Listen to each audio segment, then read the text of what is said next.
ఈ రోజు బైబిల్ అధ్యయనం మత్తయి సువార్త 13వ అధ్యాయం 1 నుండి 30 వచనాలు. ప్రార్థన. ప్రియమైన దేవా, మీ వాక్యాన్ని అధ్యయనం చేయడానికి మాకు సమయం ఇచ్చినందుకు ధన్యవాదాలు. మేము మీ వాక్యాన్ని విన్నప్పుడు మా మనస్సులను పునరుద్ధరించండి మరియు మాకు అవగాహనను ఇవ్వండి. ఆమెన్. మత్తయి సువార్త 13వ అధ్యాయం. ఆ దినమందు యేసు ఇంట నుండి వెళ్లి సముద్ర తీరమున కూర్చుండెను. బహు జనసమూహములు తన యొద్దకు కూడివచ్చినందున ఆయన దోణ ఎక్కి కూర్చుండెను. ఆ జనులందరూ ధరణి నిలిచియుండగా ఆయన వారిని చూచి చాలా సంగతులను ఉపమానరీతిగా చెప్పెను. ఎట్లనగా, ఇదిగో, విత్తువాడు విత్తుటకు బయలు వెళ్ళెను. వాడు విత్తుచుండగా కొన్ని విత్తనములు త్రోవ ప్రక్కను పడెను. పక్షులు వచ్చి వాటిని మింగివేశెను. కొన్ని చాలా మన్నులేని రాతినేలను పడెను. అక్కడ మన్ను లోతుగా ఉండనందున అవి వెంటనే మొలిచెనుగాని సూర్యుడు ఉదయించినప్పుడు అవి మాడి వేరులేనందున ఎండిపోయెను. కొన్ని ముండ్ల పొదలలో పడెను. ముండ్ల పొదలు ఎదిగి వాటిని అణచివేసేను. కొన్ని మంచినేలను పడి ఒకటి 100 ఒకటి 60 ఒకటి 30 ఫలించెను. చెవులు గలవాడు వినుగాక అని చెప్పెను.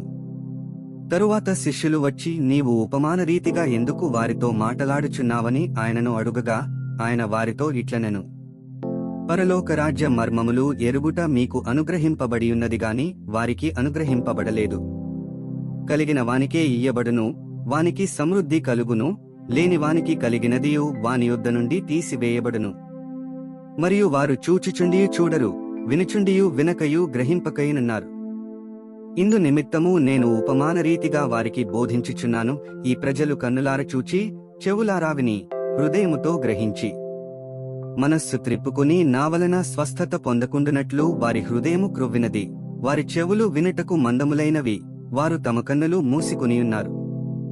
గనుక మీరు వినుట మట్టుకు విందురుగాని గ్రహింపనే గ్రహంపరు, చూచుట మట్టుకు చూతురుగాని ఎంతమాత్రమును తెలిసికొనరు అని యెషయా చెప్పిన ప్రవచనము వీరి విషయమై నెరవేర్చున్నది. అయితే మీ కన్నులు చూచుచున్నవి గనుక అవి ధన్యములైనవి, మీ చెవులు వినుచున్నవి గనుక అవి ధన్యములైనవి. అనేక ప్రవక్తలను నీతిమంతులను మీరు చూచువాటిని చూడగోరియు చూడకపోయిరి, మీరు వినువాటిని వినగోరియు వినకపోయిరని మీతో నిశ్చయముగా చెప్పుచున్నాను. విత్తువాని గూర్చిన ఉపమాన భావము వినుడి. ఎవడైనను రాజ్యమును గూర్చిన వాక్యము వినియుగ్రహింపకయుండగా దుష్టుడు వచ్చి వాని హృదయములో విత్తబడిన దానిని ఎత్తికొని పోవును. త్రోవ ప్రక్కను విత్తబడినవాడు వీడే. రాతి నేలను విత్తబడినవాడు వాక్యము విని వెంటనే సంతోషముతో దానినంగీకరించువాడు.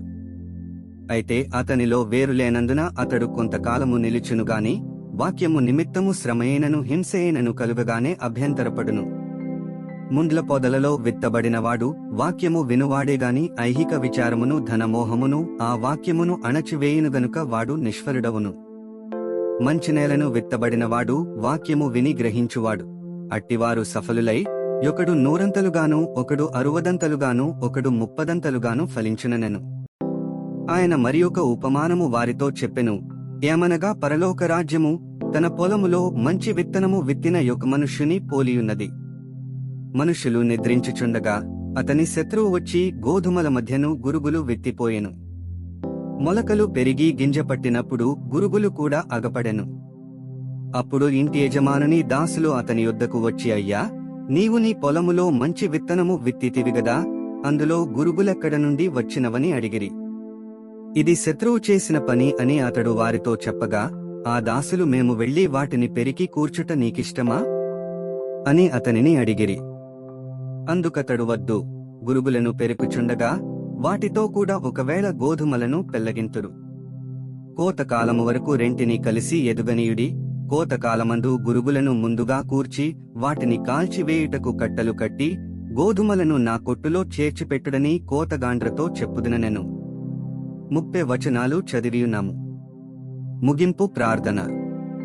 సర్వశక్తిమంతుడైన దేవా, నీవే మార్గము, సత్యము మరియు జీవము.